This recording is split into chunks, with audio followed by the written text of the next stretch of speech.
मैंने आज का शीर्षक दिया है स्टे इन गॉड्स एनक्लोजर्स।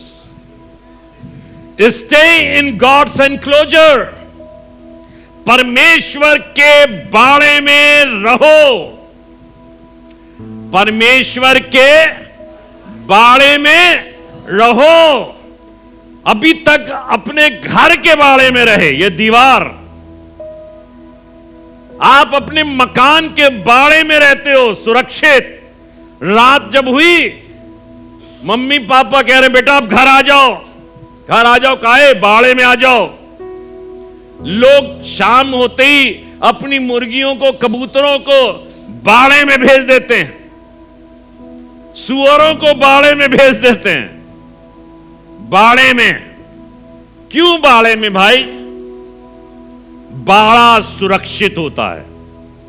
बाड़ा लोगों के हिसाब से बाड़ा सुरक्षित है, दुनियावी एतबार से बाड़ा सुरक्षित है। आप बाड़े का इस्तेमाल करते हैं, लेकिन जानिए यह बाड़ा क्या है। मैं घर के बाड़े की बात नहीं करना चाहता, क्योंकि आपके घर का बाड़ा सुरक्षित नहीं है। कोई भी बाड़ा इस दुनिया का सुरक्षित नहीं है। कहिए सुरक्षित नहीं है। बहुत बड़ा मजबूत मकान बनाया होगा आरसीसी का, बहुत अच्छी दीवारें खड़ी करी होंगी। झोपड़ी में रहने वालों के लिए झोपड़ी भी बड़ा सुरक्षित स्थान है, तंबू सुरक्षित स्थान है। लेकिन सच्चाई यह है, जब आंधियां चलती हैं, तूफान आते हैं, तो रूह कांप जाती है, पता नहीं क्या होगा। जब लाइटनिंग होती है, बिजली चमकती है, तो बड़े बड़ों के दिल कांप जाते, थर्रा जाते हैं, पता नहीं क्या होगा।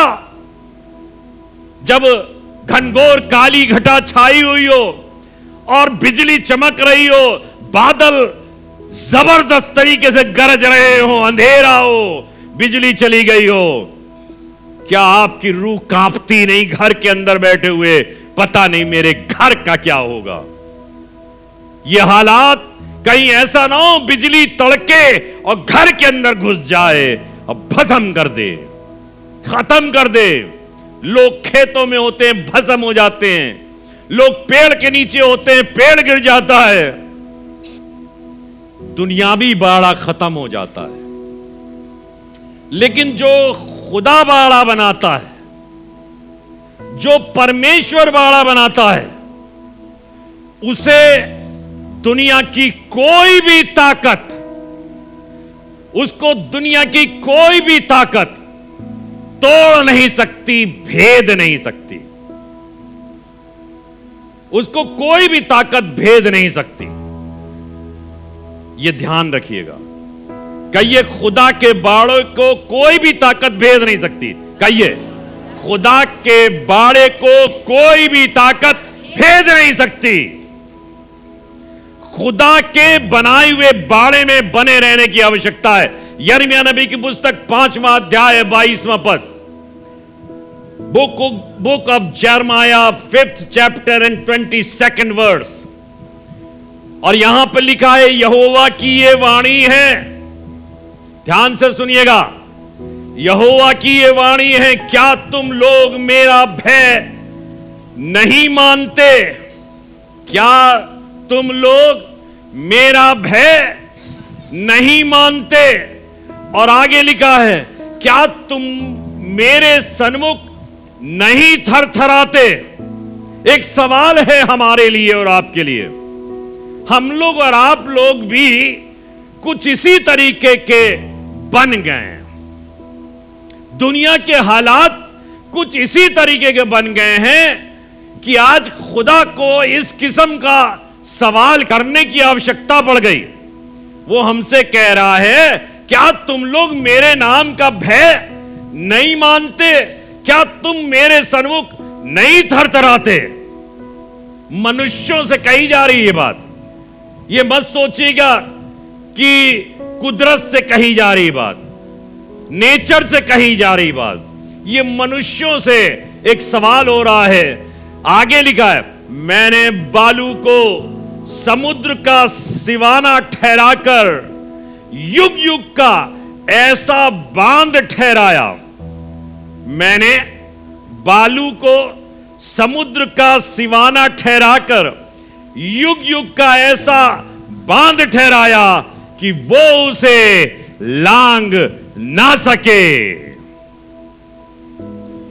वो उसे लांग ना सके। हमने सुना है, अभी तक कलाम में प्रचार किया जाता है, दो किस्म के लोग होते हैं, एक बुद्धिमान और एक बेवकूफ। और लिखा है, बुद्धिमान ने पत्थर पे नींव डाली और अपना मकान बनाया। आंधियां चली, तूफाने उठे, लहरें उस मकान से टकराई और उसको कुछ भी जरर ना पहुंचा। लेकिन बेवकूफ ने, मूर्ख ने बालू पर अपना घर बनाया। आंधियां चली, तूफान आए, मकान से टक्करें लगी और लिखा है वो गिर पड़ा, धराशायी हो गया। हमने तो ये सुना है। बालू पे बना हुआ घर कामयाब नहीं होता, सफल नहीं होता। लेकिन जो खुदा का कलाम कहता है, जो इंसान से नहीं हो सकता वो खुदा से हो सकता है, क्योंकि खुदा से सब कुछ हो सकता है। कहिए, खुदा से सब कुछ हो सकता है, जो इंसान से नहीं हो सकता। कहिए, जो मुझसे नहीं हो सकता वो मेरे खुदा से हो सकता है। God can do it. God can do it. Whatever you cannot do, that work can be done by God. वो खुदा के मार्फत से होगा। आप ना कर पाओ, कोई बात नहीं। आप कई बार कई मसलों में कहते हो हम फेल हो गए, हम फेल हो गए। आप फेल हो गए क्योंकि खुदा का दस्तूर यह है, इंसान के लिए परमेश्वर ने एक नियम ठहराया है, कुछ नियम ठहराए हैं और मनुष्य उस नियम के अनुसार आगे बढ़ता है और उस नियम को बलाए ताक करके वो कुछ भी नहीं कर सकता। दुनिया का नियम है, पता नहीं किसका है, न्यूटन का है, किसका है, कि कोई चीज ऊपर जाए तो वो नीचे लौटती है। उसे गुरुत्वाकर्षण कहते हैं हिंदी में, है? तो गुरुत्वाकर्षण कहते हैं। खुदा बाप अजब काम करते हैं। वो कहते नहीं, ऊपर चली जाती है, नीचे फेंको ऊपर जाती है। तुम्हारी दुआएं जब तुम नीचे करते हो तो वो आसमान पर चली जाती। कैसे चली जाती? गुरुत्वाकर्षण तो यहीं खींच लेना चाहिए, लेकिन चली जाती हैं। स्तुति आराधना ऊपर जाती है, आशीष लेकर नीचे आती है। कुछ जाता है तो कुछ आता है। तो खुदा का कलाम कह रहा है कि यहोवा की ये वाणी है, तुम लोग उसका भय, मेरा भय नहीं मानते। क्या तुम मेरे सम्मुख नहीं थरथराते? मैंने बालू को समुद्र का सीमाना ठहराकर, बोलिए, मैंने बालू को समुद्र का सीमाना ठहराकर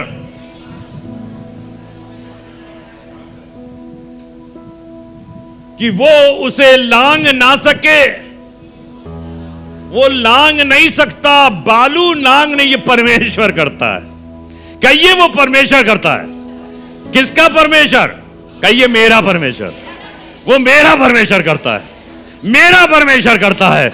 अरे वाह, क्या बात है।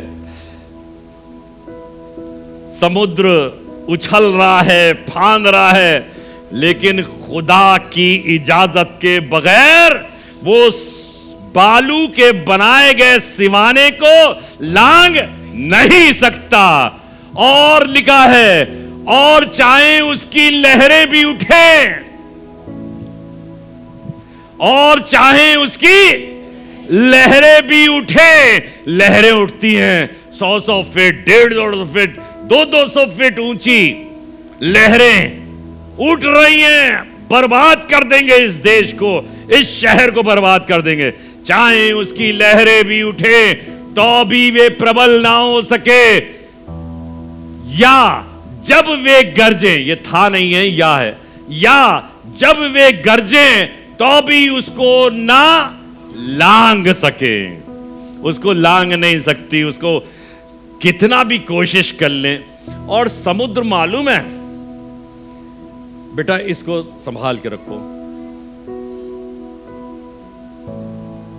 समुद्र की लहरें मालूम है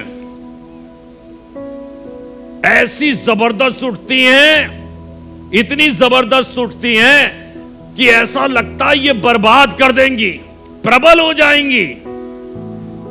कई कई मुसीबतें आपके जीवन के अंदर इतनी भयंकर हो जाती हैं कि लगता मैं तो बर्बाद हो जाऊंगा। शायद अभी तक उसका एहसास नहीं किया, कभी करिएगा। आप कहेंगे मैं कुछ नहीं कर पाऊंगा। वो उठे और जब वे गरजे तो भी उसको लांग। अभी मैं समझाने जा रहा हूं इसको बहुत अच्छे तरीके से। अय्यूब की पुस्तक में आ जाइए, उसका पहला अध्याय। खुदा का बनाया हुआ बाड़ा किस तरीके से लोगों को सुरक्षित रखता है। तो खुदा के बनाए हुए बाड़े में बने रहोगे, सुरक्षित बने रहोगे। लेकिन अगर बाड़ा तोड़ने की इजाजत खुदा ने दे दी तो फिर गड़बड़ हो जाएगा। लिखा अय्यूब की पुस्तक, उसका पहला अध्याय 9वां पद। शैतान ने यहोवा को उत्तर दिया, और 10वें पद में लिखा है, क्या तू उसकी और उसके घर की और जो कुछ उसका है उसके चारों ओर बाड़ा नहीं बांधा। खुदा बाप की बात किससे हो रही है? शैतान से हो रही है। और खुदा कह रहा है तूने मेरी धर्मी दास अय्यूब को देखा है, उसके समान खरा भला कोई दूसरा नहीं, कोई दूसरा धरती पर है ही नहीं। तूने ऐसा देखा है? तो शैतान जानता था सारी बातें, तो कहने लगा क्या तूने उसके घर के चारों तरफ अपना बाड़ा, अब देखिए बाड़ा कितना जबरदस्त होता है, घर के चारों तरफ बाड़ा बांध दिया तो शैतान उसको लांग नहीं सकता, शैतान उसको लांग नहीं सकता। तभी मैंने कहा stay in the enclosure of God, stay in inner portion of hedges made by God. खुदा ने जो हेजेस बनाई है उसके अंदर बने रहो। हम लोग हेज तोड़ देते हैं, हम लोग बाड़े को तोड़कर आगे कई बार जब हम नुकसान उठाते हैं तो उसका कारण यह है हमने हेज तोड़ दी। तो इसलिए उस बाड़े को जैसा खुदा ने बनाया है बना रहने दो। और अय्यूब से शैतान ने कह दिया क्या तूने उसके चारों ओर बाड़ा नहीं बनाया? आपको सच बता रहा हूं, अगर आप खुदा के बनाए हुए बाड़े में हैं या आपने खुदा से दरख्वास्त की है कि खुदा बाप मेरे चारों ओर बाड़ा बना दे, मेरे चारों ओर अपना बाड़ा बना दे, चिंता मत कीजिएगा, दुनिया के किसी छोर में चले जाइएगा, शैतान आपको छू भी नहीं पाएगा, शैतान आपको छू भी नहीं पाएगा। अय्यूब को शैतान छू भी नहीं सकता था, वो तो खुदा ने इजाजत दे दी, वो तो खुदा ने इजाजत दे दी। आगे खुदा के कलाम से एक और जगह पे ले जाऊंगा, क्योंकि खुदा का बाड़ा देखिए कितना जबरदस्त होता है। इजरायली राजा से आरामी राजा लड़ाई कर रहा था, युद्ध कर रहा था। इजरायली राजा से आराम देश का राजा युद्ध कर रहा था और उसने कहा आज मैं इजराइल को बर्बाद कर दूंगा, क्योंकि मैं जितनी युक्तियां बनाता हूं, जितनी योजनाएं बनाता हूं, वो योजनाएं कैसे इजराइल को पता चल जाती हैं और मेरी युक्ति फेल हो जाती है। तो किसी ने उसको बताया, भैया आपके राज में कोई जासूस नहीं है, लेकिन इज़राइल देश के अंदर एक भविष्यवक्ता है जिसका नाम है एलीशा, और वो एलीशा जो तू अपने शयन कक्ष में सोचता है वो बातें भी वो राजा को बता दिया करता है। कहने अच्छा, इतना खतरनाक आदमी है, मेरे सोने के बिस्तर में घुस जाता है वो। तो उसने कहा आज ही मैं उसे बर्बाद करूंगा। सारी सेना का लश्कर लेकर रथों और घोड़ों के साथ वहां पर पहुंच गया, और जिस पहाड़ पर एलीशा नबी मौजूद था, जो खुदा को दंडवत किए हुए था और जो खुदा के बनाए हुए बाड़े में प्रतिपल रहा करता था, उसको जागेरा। अभी नहीं मालूम, दुश्मन को कुछ नहीं मालूम कि मैं किससे मुठभेड़ करने जा रहा हूं। गहेजी सवेरे सवेरे उसका दास सवेरे सवेरे उठा, और जब उसने दुश्मन की सेनाओं को देखा तो कहने लगा चिल्लाकर, हाय मेरे आका हम तो बर्बाद हुए, हाय मेरे आका हम तो बर्बाद हुए। शैतान है चारों तरफ, उसकी सेनाएं हैं चारों तरफ, वो आपको बर्बाद करने के लिए आई हैं, वो आपकी दोस्त नहीं है।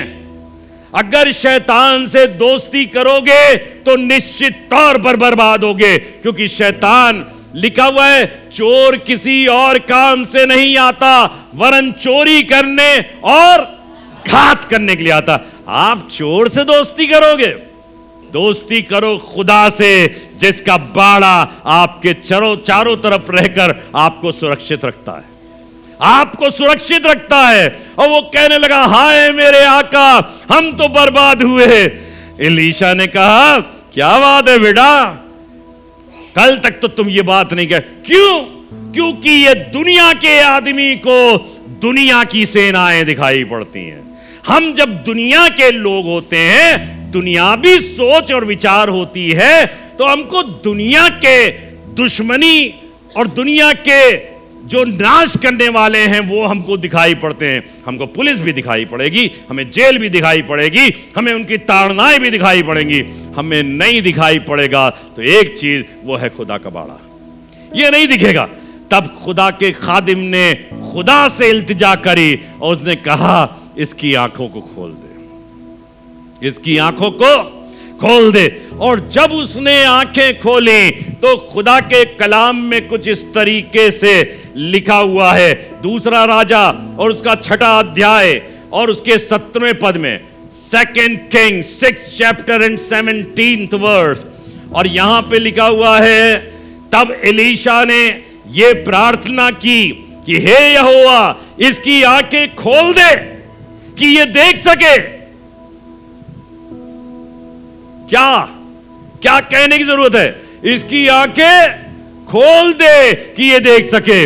तब यहोवा ने के सेवक की आंखें खुल गई, और जब वो देख सका तब क्या देखा कि एलीशा के चारों ओर का पहाड़ अग्नि में घोड़ों और रथों से भरा हुआ है। एलीशा का पहाड़, एलीशा का पहाड़, खुदा के खादिम का पहाड़। अगर आप खुदा के लोग हो तो मैं बावाज़े बुलंद कहता हूं, उसके बाड़े में बने रहो, तुम्हें कुछ भी नुकसान नहीं होगा, क्योंकि तुम जिस जगह पर हो वो अग्नि में घोड़ों और रथों से घिरा हुआ है। दुश्मन देख नहीं सकता। दुश्मन कहेगा मैं ही मैं हूं, दुश्मन कहेगा मैं ही मैं हूं। खुदा का खादिम सर झुकाकर अपने परमेश्वर को दंडवत करेगा और कहेगा मेरे खुदा के अलावा कोई नहीं, मेरे खुदा के अलावा कोई नहीं। इसलिए मैं कहना चाहता हूं, stay in the enclosure of God. खुदा के बाड़े में रहो, दुनिया के बाड़े में नहीं। आग बताऊं, एक और खुदा के कलाम का जिक्र है कि परमेश्वर ने बागे अदन बनाया है, पढ़ा है ना, बागे अदन बनाया, और उसमें आदम हवा को रख दिया। इन्होंने पाप कर दिया। पाप करने से सारी चीजें नापाक हो गई, श्रापित हो गए ये लोग। और वहां पर एक दो पेड़ लगे थे, एक जीवन और मृत्यु का, एक अच्छे बुरे की पहचान का, जीवन का पेड़ था एक।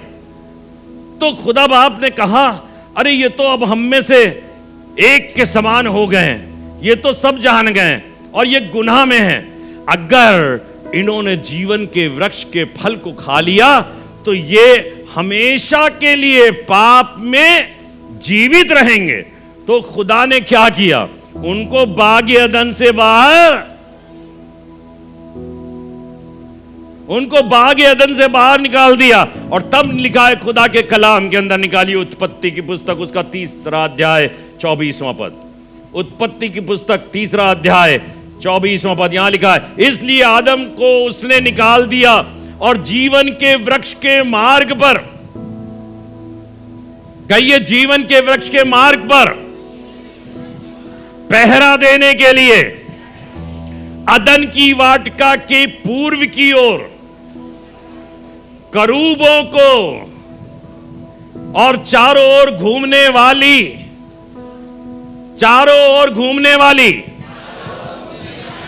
ज्वाला में तलवार को भी नियुक्त कर दिया।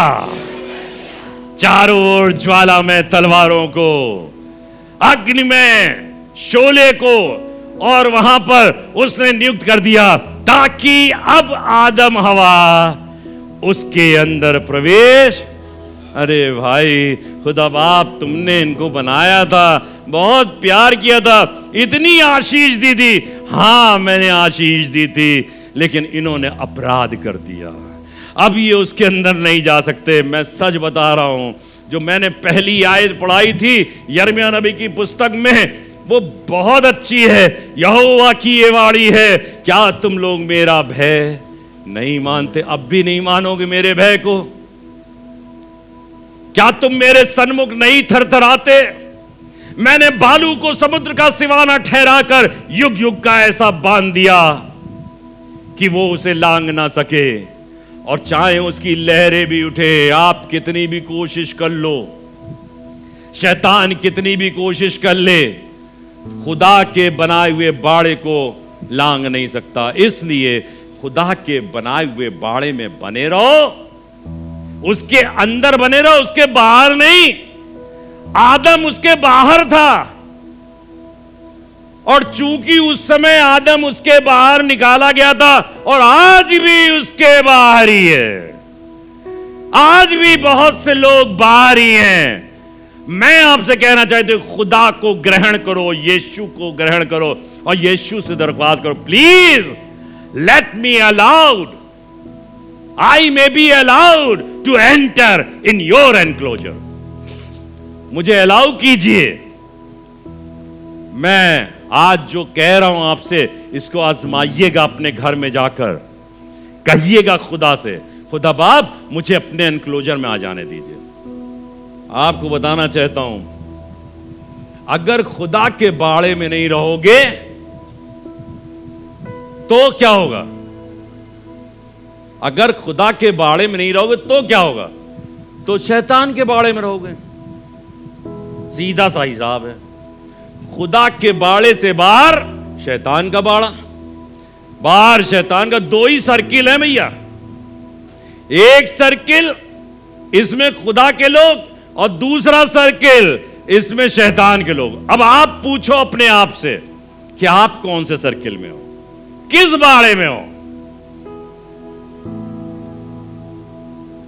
चक्कर में पड़ जाओगे। क्या हुआ, कौन सा चुनूं?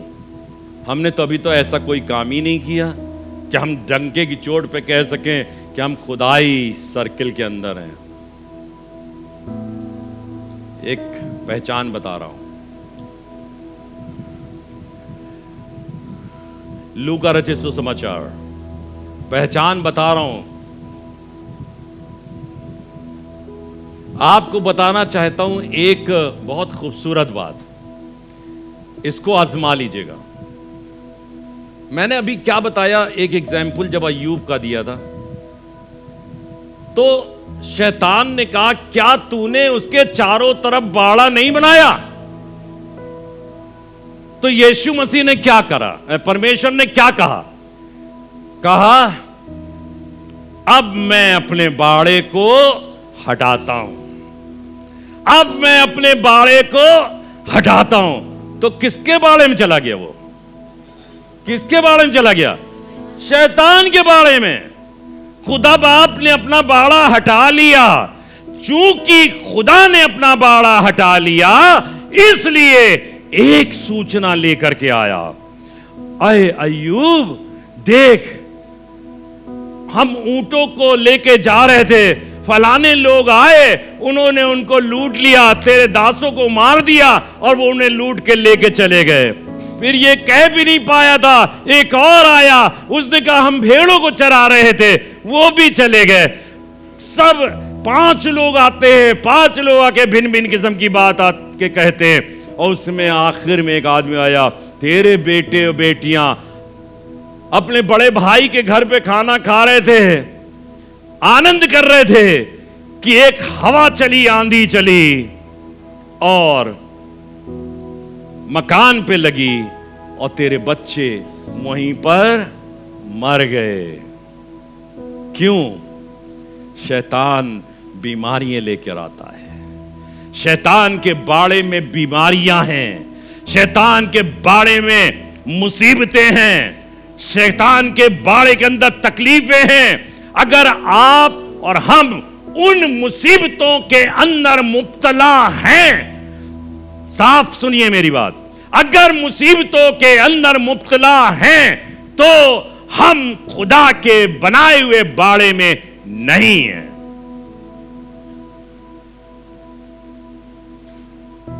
तो हम खुदा के बनाए हुए बाड़े में नहीं हैं।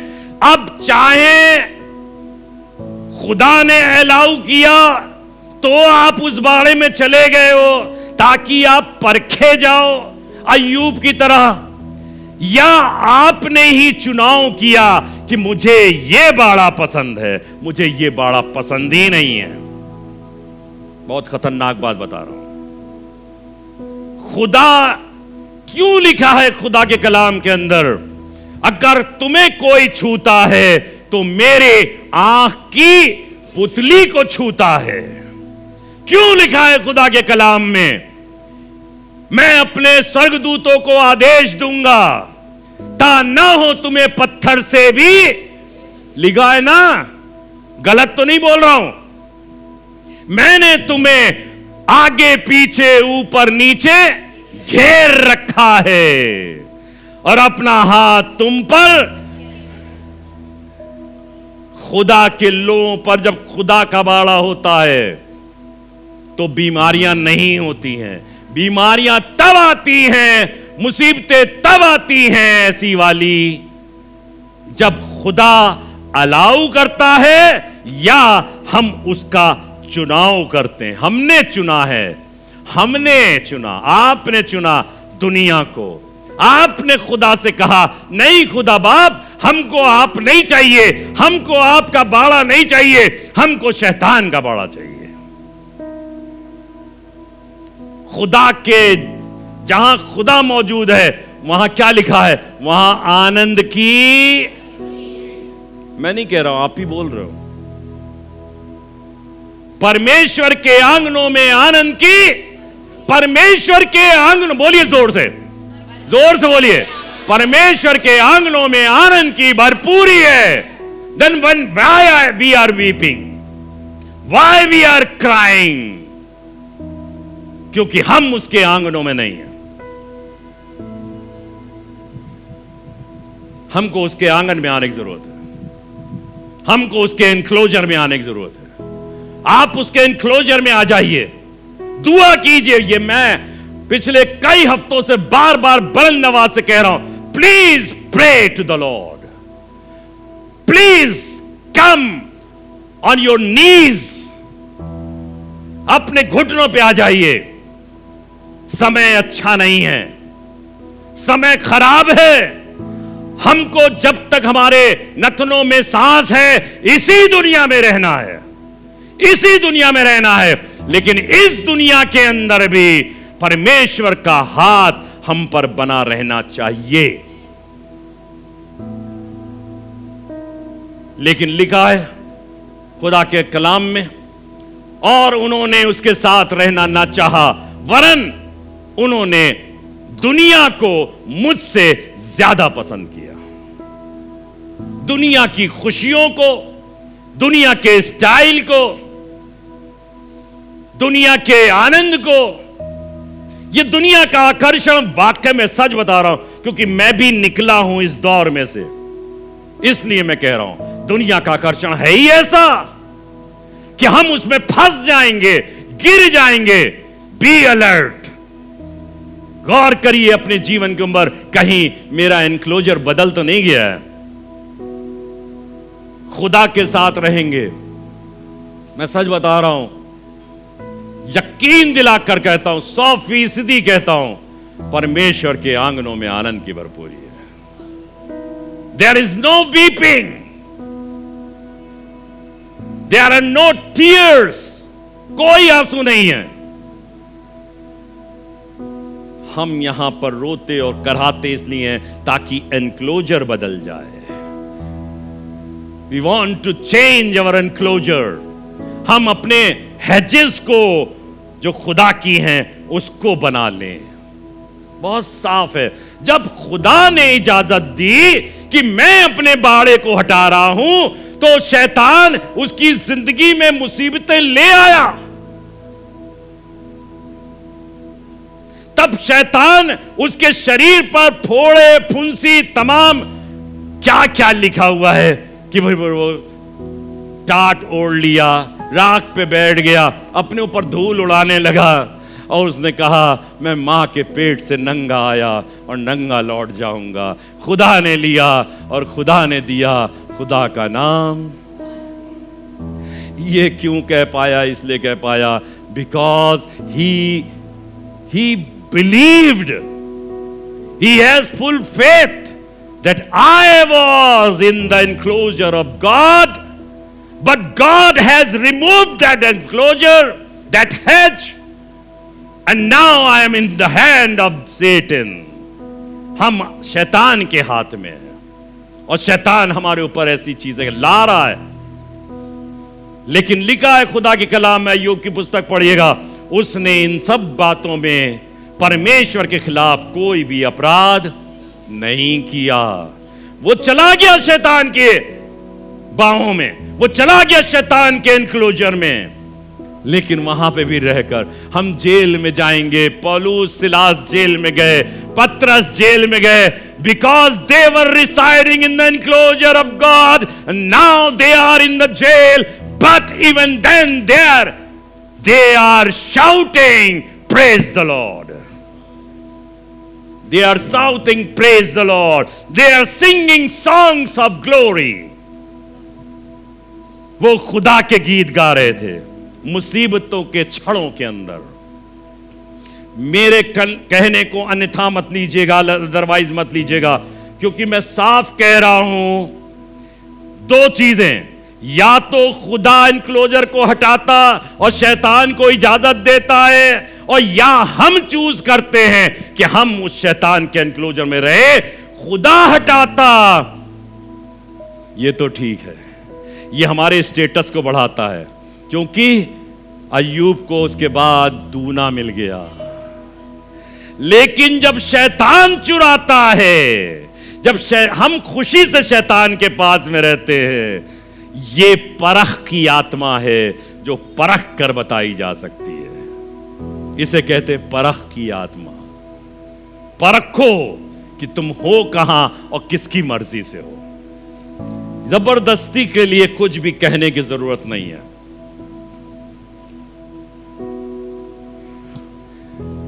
It is important that we have to work accordingly. हमको सचेत होना, हमको ऐसे ही करने की आवश्यकता है। देखिए यहेजकेल की पुस्तक, उसका 22वां अध्याय 30 पद देखिए, 22वां अध्याय 30 पद, यहेजकेल नबी की पुस्तक 22वां 30, उसमें लिखा है और मैंने उनमें ऐसा मनुष्य ढूंढना चाहा, और मैंने निकाला ना 22-30, और मैंने ऐसा मनुष्य ढूंढना चाहा जो बाड़े को सुधारे। आज जब मैं प्रचार कर रहा हूं जूम पर मौजूद आपसे और यहां बैठे हुए लोगों से, अपने बाड़े को सुधारिए, अपने बाड़े को जानिए, इन विच पोर्शन वी आर लिविंग, हम किस जगह पर रह रहे हैं। और मैं तुमको जताता हूं कि अपनी, लिखा है मैंने उनमें से ऐसा मनुष्य ढूंढना चाहा जो बाड़े को सुधारे और देश के निमित्त नाके में मेरे सामने ऐसे खड़ा हो कि मुझे उसको नाश ना करना पड़े। परंतु खुदा कह रहा है, परंतु ऐसा आदमी कोई नहीं मिला। आज मैं आपसे कह रहा हूं कलीसिया, खुदा कह रहा है मैं ढूंढ रहा हूं कि कोई शख्स ऐसा हो जो अपने बाड़े को सुधारे, अपने बाड़े को सुधारे। अभी अभी अभी आप बहुत अच्छी तरीके से जान रहे हो कौन से बाड़े में, बहुत अच्छी तरीके से, लेकिन दुनिया का आकर्षण, पता नहीं क्या क्या क्या, आपको वहां से नहीं निकलने। तो मैंने ऐसा ढूंढना चाहा कि कोई शख्स ऐसा मिले जो बाड़े को सुधारे, लेकिन मुझे कोई भी ऐसा नहीं मिला। बहुत अफसोस की बात है, ये खुदा बाप आसमान से ढूंढ रहा है। चर्चेस प्लीज बी प्रिपेयर, अपने आप को प्रिपेयर करो। ये अंत के दिन है, मैं सच बता रहा हूं, शायद ये वाली चीजें आने वाले समय में आपको सुनने को भी ना मिले, आपको सुनने को भी ना मिले। तो हम सुधारेंगे क्या? लिखा है ऐसा खड़ा हो कि मुझे उसको नाश ना करना पड़े, मतलब नाश ही करना है। बाड़े में अगर नहीं हो तो नाश ही है। गफलत में ना रहें कि हम बच जाएंगे, कुछ तरीका निकल आएगा, खुदा बाप निकाल देगा। नहीं, मुझे नाश ना करना पड़े, परंतु ऐसा ना मिला। इसी के 13वें अध्याय के 5वें पद में लिखा है, 13वां अध्याय 5वां पद, तुमने नाकों में चढ़कर इज़राइल के घराने के लिए भीत नहीं सुधारी। यह खुदा के लोगों के लिए कहा जा रहा है, खुदा के खादिमों के लिए, और कहा जा रहा है तुमने नाकों में चढ़कर इज़राइल, चुने हुए लोगों के लिए, इज़राइल के घराने के लिए भीत नहीं सुधारी, जिससे वे यहोवा के दिन युद्ध में स्थिर रह सकते। कौन स्थिर रहेगा? कौन स्थिर रहेगा? हैं? जिसके नाके चुस्त, दुरुस्त, ठीक बने हुए। नेहमिया रोने लगा, प्याऊ था राजा का, तेरा मुंह क्यों उदास है? कहीं क्या है बिगड़ा हुआ है तू? कोई बीमारी तो नहीं है तुझे? हैं? हम भी देख रहे हैं भाई मधुराव, तुमको कोई बीमारी तो नहीं, मुंह क्यों उतरा है? फलाने शख्स तेरा मुंह क्यों उतरा है? तेरा मुंह क्यों उतरा है?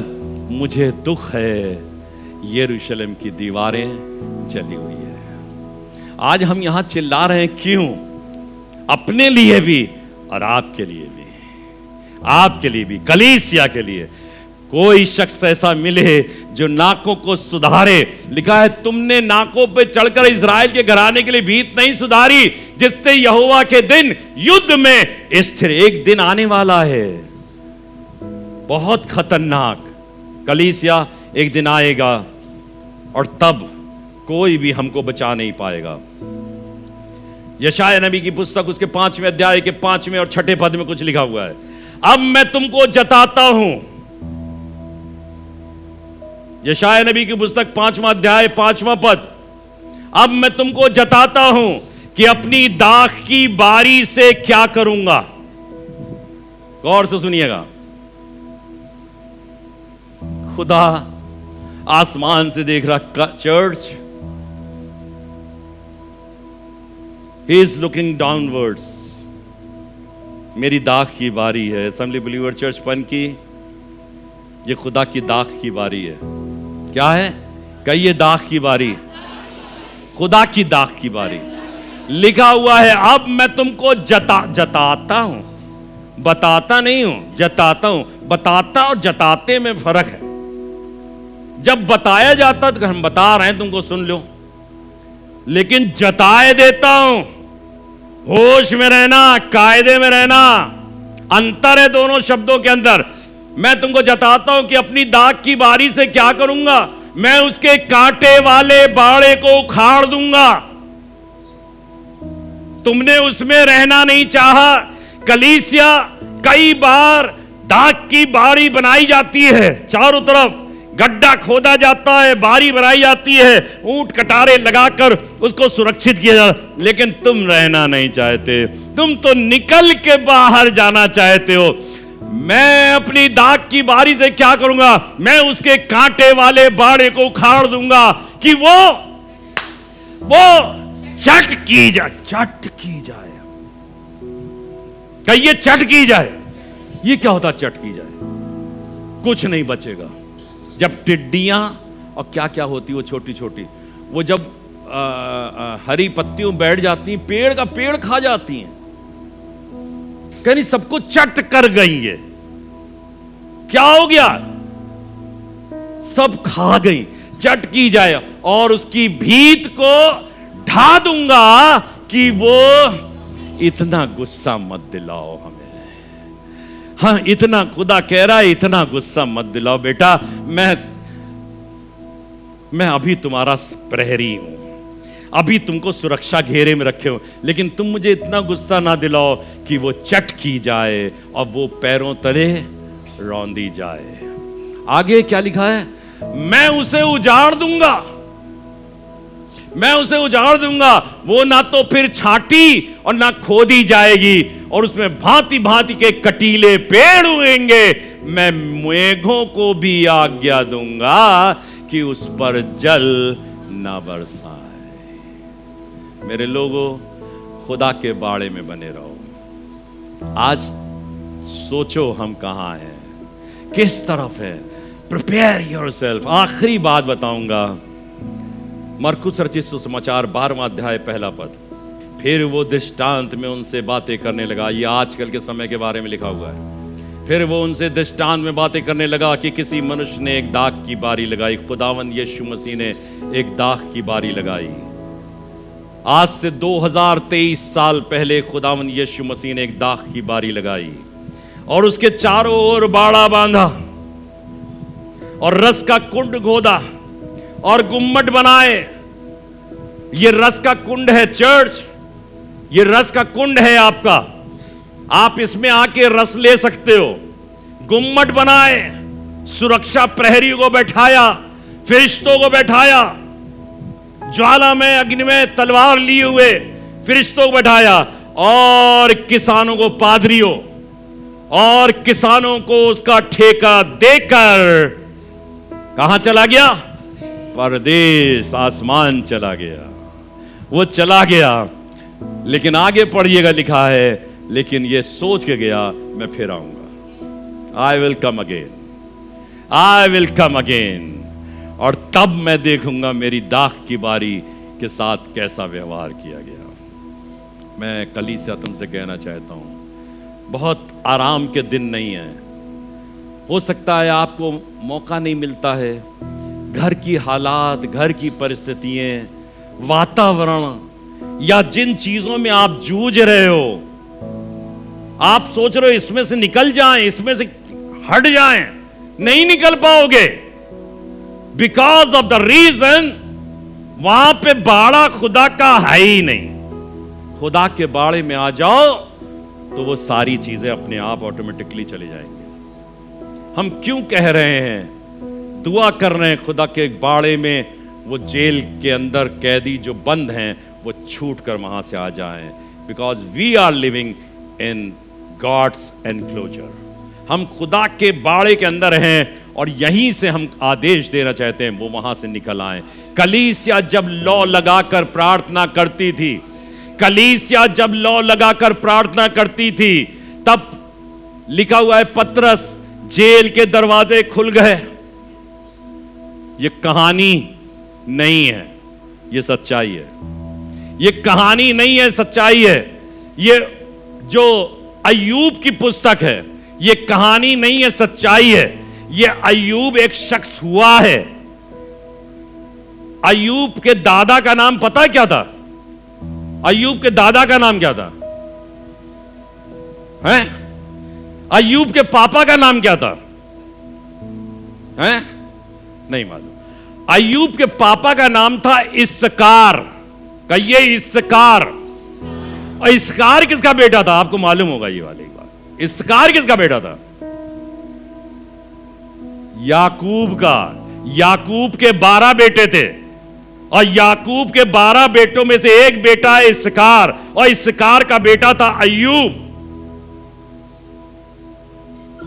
उस समय मूसा नहीं आया था, उस समय शरीयत नहीं दी गई थी, उस समय कानून नहीं थे, लेकिन उस समय भी अय्यूब, अब ध्यान देके सुनिएगा, अय्यूब खुदा से इतना डरता था, इतना खौफ खाता था कि जब उसके बच्चे किसी समय में अपने भाई बहन किसी घर में जाकर आनंद मनाते थे, लौट के आते थे, तब वो कुर्बानी चढ़ाता था। मेरे बच्चों ने कोई अपराध अगर किया हो तो वो माफ कर दिया जाए, क्षमा कर दिया जाए। कोई आदेश नहीं था।